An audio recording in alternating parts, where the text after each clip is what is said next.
अच्छा, हम जो टॉपिक कवर कर रहे हैं वो है यूरिटेरिक इंजरी।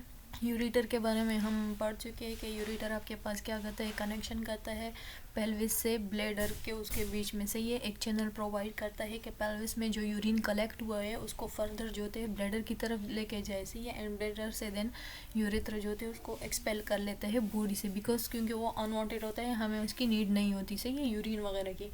अच्छा, अब हमारे पास जो होते हैं यूरेटर, आपके पास क्या है, मस्कुलर ट्यूब है सही है। 25 इंचेस जो होते हैं, 10 इंचेस जो होती है ये लॉन्ग है, 25 सेंटीमीटर तक ये होते हैं सही है। मस्कुलर ट्यूब है, मसल्स स्मूथ मसल से बने होते हैं इसी। इसमें दो कंस्ट्रक्शन होती है, इंटरनल कंस्ट्रक्शन होती है और एक इंट्रिंसिक होती है, एक एक्सट्रिंसिक होती है। एक इंटरनल होती है, एक एक्सटर्नल होती है सही है। कंस्ट्रक्शन वगैरह, नर्वेशन वगैरह इसमें आपके पास होती है सही है। अब अगर किसी भी फोर्स वगैरह की वजह से, किसी भी कॉज की वजह से आपके पास जो होती है, जो नॉर्मल यूरिटर फिजियोलॉजी होती है, ट्रांसपोर्टेशन ऑफ यूरिन वगैरह जो करते हैं सही है पेल्विस टू ब्लैडर, वो इफेक्ट हो, जो यूरिटर नॉर्मल एनाटॉमी है, जो नॉर्मल स्ट्रक्चर वगैरह होते हैं उसका वो इफेक्ट हो, तो उसको हम जो होते हैं यूरिटेरिक इंजरी भी बोलते हैं। कि आउटसाइड फोर्सेस वगैरह, किसी एक्सटर्नल एजेंट से, एक्सट्रिंसिक एजेंट वगैरह से आपका नॉर्मल यूरिटर एनाटॉमी और फिजियोलॉजी उसकी इफेक्ट हो रही है सही है, उसको हम क्या बोलते हैं, यूरिटेरिक इंजरी वगैरह सही है। यूरिटेरिक इंजरी आपके पास बहुत ज़्यादा रेयर है, स्मॉल साइज में होती है इसी। ये मोबिलिटी वगैरह मोस्टली जब आप मूवमेंट वगैरह कर रहे होते हो तो उसकी वजह से, मोबिलिटी वगैरह की वजह से भी आपके पास ये होती है सही है। जब आप मूवमेंट वगैरह कर रहे हो एंड देन आप किसी हैवी ऑब्जेक्ट वगैरह से टकराओ तो उसकी वजह से भी इफेक्ट होता है आपका यूरेटर वगैरह सही है। नॉर्मली आपका यूरेटर जो होते हैं क्या कहते हैं, नॉर्मली आपका यूरेटर जो होती है उसकी प्रोटेक्शन कौन करता है, वर्टिब्रा वगैरह, जो वर्टिब्रा वगैरह है, बोनी पेल्विस मसल्स जो स्मूथ मसल से बने होते हैं इसी। ये क्या कहते हैं, आपकी यूरेटर वगैरह को प्रोटेक्ट करता है हार्म होने से। और इसकी इंसिडेंस रेट कितना है, ये आपके पास जो होते हैं 1 to 2.5% जो होती है। इतने मतलब रेयर है, कम केसेस है, तो 1 to 2.5% जो होती है केसेस यूरेटेरिक इंजरी वगैरह के सामने आते हैं आपके पास सही है। इसकी इटियोलॉजी मीन्स काज, किस वजह से ये हो सकते हैं इसी। जो मोस्ट कॉमन काज है उसका वो इट्रोजेनिक होते हैं। इट्रोजेनिक मतलब वो काज जो इलनेस आपके पास होती है मेडिकल एग्जामिनेशन या ड्यूरिंग ट्रीटमेंट वगैरह जब आप परफॉर्म कर रहे हो और उसकी वजह से कोई इंजरी वगैरह हो जाए तो वो आपके पास क्या होती है, इट्रोजेनिक काज उसका होते हैं सही है। लेप्रोस्कोपी के पास एक प्रोसीजर होता है जिसमें आप थिन ट्यूब वगैरह डालते हो बॉडी वगैरह में सही है, ताकि एग्जामाइन कर सको मुख्तलिफ उसको, अगर ब्लैडर में इंजरी हुई है, किडनी वगैरह में इंजरी वगैरह हुई सही, यूरेटर वगैरह में, तो जब ये प्रोसीजर आप परफॉर्म कर रहे हो और एज अ रिजल्ट आप यूरेटर की एनाटॉमी वगैरह को हार्ड करो सही है, उसकी नर्व्स वगैरह को डैमेज करो, यूरेटर मसल्स वगैरह को डैमेज करो सही है, उसमें इंजरी वगैरह हो जाए ड्यूरिंग परफॉर्मिंग लेप्रोस्कोपिक प्रोसीजर, तो वो आपके पास क्या होती है, यूरिटेरिक इंजरी होती है एट्रोजेनिक काज की उसकी वजह से। या आप एंडोस्कोपी वगैरह परफॉर्म कर रहे हो सही है। एंडोस्कोपी मीन्स ट्यूब वगैरह हम बाहर एक्सटर्नल उससे जो होती है एक ट्यूब वगैरह डालते हैं इंटरनल उसको रिलीव करने के लिए सही है। स्टमक वगैरह में मोस्टली हम एंडोस्कोपी प्रोसीजर जो बाहर से जो एंजियो ट्यूब वगैरह डालते हैं सही है, उसको हम क्या बोलते हैं, एंडोस्कोपिक प्रोसीजर बोलते हैं सही है। कि बाहर से कोई चीज़, कोई ट्यूब वगैरह हमने इंसर्ट किया है रिलीव करने के लिए, अगर कोई डैमेज वगैरह है उसको रिलीव करने के लिए सही है। आपके पास पेनिट्रेटिंग इंजरी हो, पेनिट्रेटिंग इंजरी जिसमें स्किन इंसिशन और स्किन आपका कट जाए सही है, टीयर और स्किन टीयर वगैरह हो सही है। गन शॉट इंजरी वगैरह, बुलेट वगैरह आपको लग जाए सही है, तो इसकी वजह से भी आपका यूरेटर इंजर हो सकता है। ब्लड इंजरी वगैरह हो, डिक्लेरेशन इंजरी हो, डिक्लेरेशन इंजरी मीन्स कि आपके ब्लड वेसल्स वगैरह डैमेज हो पर स्किन वगैरह, बाहर से आपका स्किन वगैरह टीयर ना हो, इंसाइज ना हो, कट ना लगा हो स्किन वगैरह को, पर इंटरनल जो ब्लड वेसल्स वगैरह इंजरी हो जाती है सही है, तो वो ब्लड ट्रॉमा में आ जाती है, डिक्लेरेशन इंजरी हो जाती है। तो ये वो कंडीशन होती है जो कि काज करती है आपकी जो यूरेटर इंजरी होती है, यूरेटेरिक इंजरी वगैरह आपके पास काज करती है सही है। अच्छा, एट्रोजेनिक काज वगैरह में फिर बहुत सारी आ जाती है सही है। अगर मतलब लाइगेशन वगैरह, लाइगेशन जो थी एक प्रोसीजर होती है जो कि ग्लू की तरह काम करते हैं सही है। मतलब ये चिपकाने वाला काम, चिपकाता है सही है, चिपकाने वाला जो काम होता है वो लाइगेशन वो करते हैं सही है। जिस तरह डीएनए वगैरह, आरएनए, उसमें जो प्रोसीजर्स वगैरह होते हैं उसमें आपने पढ़ा होगा सही है, लाइगेज एंजाइम का पढ़ा होगा। तो ये लाइगेज क्या होते हैं, लाइगेशन वगैरह एक्चुअली क्या होती है, एक ग्लू की तरह काम करती है सही, चिपकाने का काम करती है। किंकिंग अगर वो कर्व हुआ हो, उसमें कोई जो होती है डाइवर्ट हुआ हो, वैसे यूरेटर जो होते हैं वो ओब्लीक आता है ना, ब्लेडर से, पेल्विस से ब्लेडर की तरफ जब आता है तो वो स्ट्रेट नहीं होता, ओब्लीक होता है, तिरछा होता है थोड़ा सा सही है। तो वो उसमें अगर कोई डाइवर्टिकुलम हो, वो कर्व हो, बीच में बैंड हुआ हो, तो किस वजह से, एट्रोजेनिक इंजरी की वजह से उसमें जब आप कोई प्रोसीजर परफॉर्म करें और उस वजह से आपका यूरेटर वगैरह किंक हो जाए, सही है, तो ये यूरेटरिक इंजरी वगैरह हो सकती है, सही है। क्रशिंग बाय क्लैम्प वगैरह से ये, या आपका यूरेटर जो होते हैं मतलब जब ट्यूबिंग वगैरह कैथीटर वगैरह आप इंसर्ट कर रहे हो, सही है, और यूरेटर आपका जो होते हैं टेयर हो जाए, सही है, पार्ट्स वगैरह में मतलब 2 हिस्सों में हो जाए, सही है, क्रश हो जाए वो, पार्शल या इनकम्प्लीट ट्रांसेक्शन वगैरह मतलब पार्ट्स वगैरह में डिवाइड हो जाए, सही है, या तो कम्प्लीटली या मतलब थोड़ा सा या फिर कम्प्लीटली, सही है। तो वो आपके पास क्या होती है, ये सारी कोशिश कब होती है यूरेटर के साथ, ये सब कुछ तब होता है जब आप कोई प्रोसीजर वगैरह परफॉर्म कर रहे हो, सही है।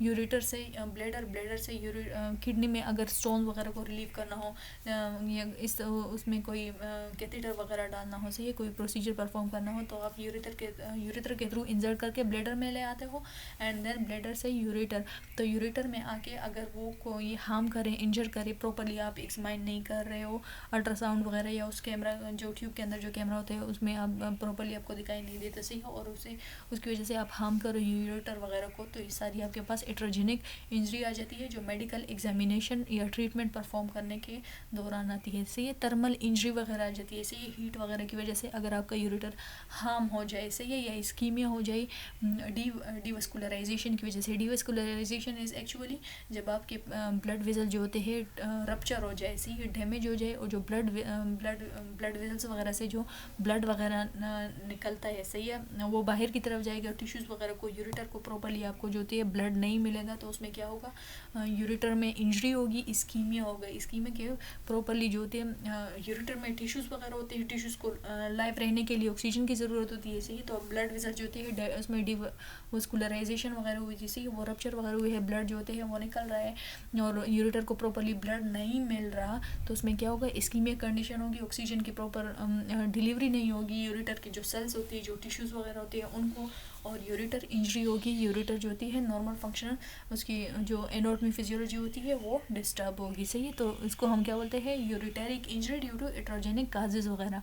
अब अगर आपके पास यूरेटर इंजरी हो तो उसमें आप क्या करोगे, फर्स्ट ऑफ ऑल जो होते हैं हिस्ट्री लोगे, पास हिस्ट्री वगैरह से ही कि आई एम मतलब प्रीवियस उसमें जो होती है आपको ऐसा सच कोई कंडीशन का सामना तो नहीं करना पड़ा, सही है, किसी ऐसे ट्रॉमा वगैरह से तो आप नहीं करो, कार एक्सीडेंट वगैरह या कोई नाइफ गन शॉट वगैरह से आपका एक्सपोज तो नहीं थे, सही है, प्रीवियस उसमें से वो रिपीट भी हो सकती है आपको, तो आप फर्स्ट ऑफ ऑल हिस्ट्री वगैरह देखोगे, फिजिकल एग्जामिनेशन देखोगे, फिजिकल एग्जामिनेशन में आप क्या करोगे, हाई डिग्री ऑफ सस्पेक्शन वगैरह देखोगे, पॉसिबिलिटी देखोगे कि हाँ ये बंदा जिसको प्रीवियस हिस्ट्री उसकी पॉजिटिव आ रही है, मतलब प्रीवियस उसको सफ़र हुआ है उसका यूरेटर वगैरह, तो वो एक्सपोज है कि नहीं, हाई डिग्री ऑफ सस्पेक्शन वगैरह कि वो पेशेंट जो थे जो पास्ट हिस्ट्री जिनकी थी वो एक्सपोज, वो तो डेफिनेटली एक्सपोज ही होगा देन अगेन उस चीज़ के लिए, सही है। हिमाचूरिया को हम देखेंगे क्योंकि जब आपका यूरेटर डैमेज होगा, सही है, यूरेटर वेसल्स वगैरह डैमेज हो गए, यूरेटर मसल्स वगैरह, तो उसमें उससे क्या होगा, जो ब्लड क्या होगा, ब्लड निकलेगा यूरिन वगैरह में, सही है, तो उसको हम हिमाचूरिया बोलते हैं। और 50 to 75% केसेस में जो होती हैं हिमाचूरिया के साइन सिम्टम देखने को मिलते हैं एड्रोजेनिक काज से, सही है, जब आप इंट्रावेनस डाई वगैरह इंजेक्ट कर रहे हो, सही है, इस वजह से भी रिएक्शन वगैरह हो सकती है, आपके यूरेटर वगैरह में इन्फ्लेमेशन वगैरह, इन्फेक्शंस वगैरह हो सकती है, सही है। मेडिकल एट्रोजेनिक बेसिकली आपके पास क्या होती है, एट्रोजेनिक जो होती है आपके पास वो काज है जब आप मेडिकल एग्जामिनेशन या मेडिकल ट्रीटमेंट वगैरह परफॉर्म कर रहे हो और एज अ रिज़ल्ट आप जो होते हैं हार्म करो अदर ऑर्गन वगैरह को, तो वो आपके पास एट्रोजेनिक काज आ जाती है। रेडियोलॉजिकल इन्वेस्टिगेशन में हम करेंगे, सही है, आईवीपी इंट्रावेनस पैलोग्राफी वगैरह भी हम करेंगे। IVP never won shot abnormal finding need further investigation. अगर इंट्रावेनस पैलोग्राफी आप करो, कंट्रास्ट एजेंट आप दो यूरेटर वगैरह में, और उसे आपकी जो फाइंडिंग वगैरह हो उसे आप सेटिस्फाइड ना हो, एबनॉर्मल फाइंडिंग आपको मिली, तो आप फर्दर इन्वेस्टिगेशन करोगे। उसमें क्या होगा कि यूरेटरल डायलिटेशन करोगे, डायलिटेशन की जो नॉर्मल सरफेस एरिया है, जो डायमीटर है यूरेटर का, उसको आप क्या करोगे, इंक्रीज़ करोगे, यूरेटरल डायलिटेशन करोगे, यूरेटर को रिलैक्स करोगे, सही है, अगर कंस्ट्रक्शन वगैरह हुई हो।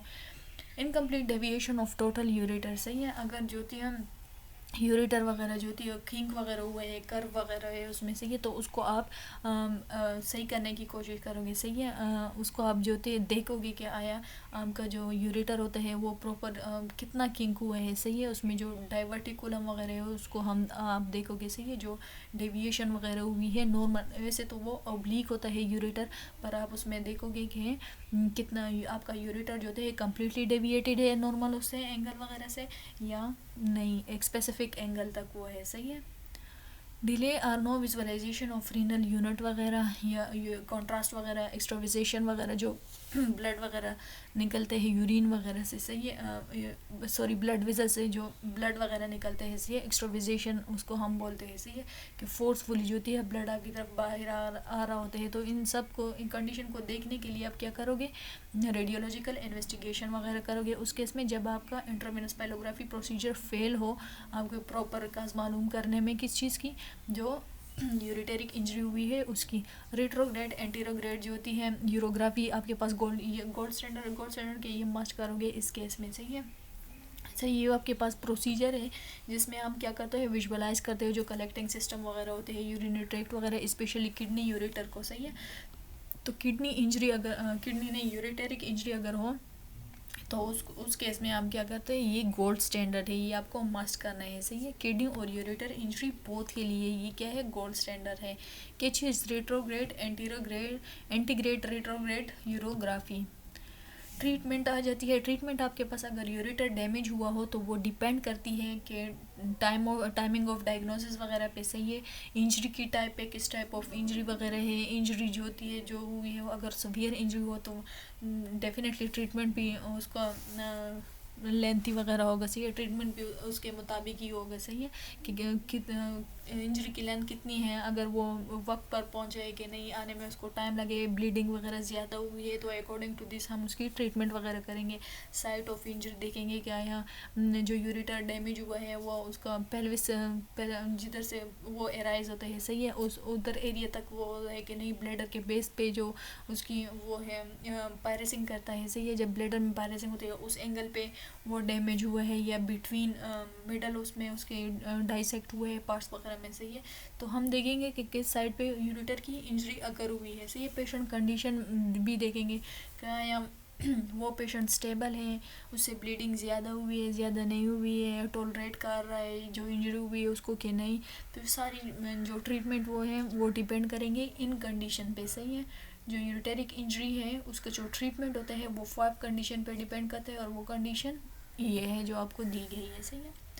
अच्छा, अब अगर जो होते हैं यूरेटर इंजरी, आपको पता चला कि यूरेटर इंजरी है, सही है, तो आप उसको कैसे ट्रीट वगैरह करोगे। फर्स्ट ऑफ ऑल जो होते हैं आप पेशेंट को स्टेबलाइज करोगे, सही है। स्टेबल करोगे पेशेंट वगैरह को, जो ब्लीडिंग हो रही है उसको आप स्टॉप करने की कोशिश वगैरह करोगे, सही है। उसमें जो होती है परकुटिनियस नेफ्रोस्टोमी वगैरह करोगे। ये आपके पास क्या होती है, परकुटिनियस नेफ्रोस्टोमी, ये प्रोसीजर होते हैं जिसमें हम एक ट्यूब वगैरह डाल लेते हैं ताकि जो इंजरी वगैरह होती है उसको हीलिंग टाइम मिले, और जो यूरेटर का काम होता है वो हम इस ट्यूब के थ्रू फिर करते हैं, सही है। एक थिन प्लास्टिक ट्यूब वगैरह डाल लेते हैं स्किन वगैरह से, सही है, बैक साइड ऑफ स्किन वगैरह से, ताकि जो यूरेटर का फंक्शन था अब वो ये उसके थ्रू परफॉर्म होने, जो यूरिन ट्रांसपोर्टेशन होती है वो अब इसके थ्रू परफॉर्म हो, ताकि यूरेटर को हील होने में टाइम ले। री इम्प्लांटेशन करेंगे।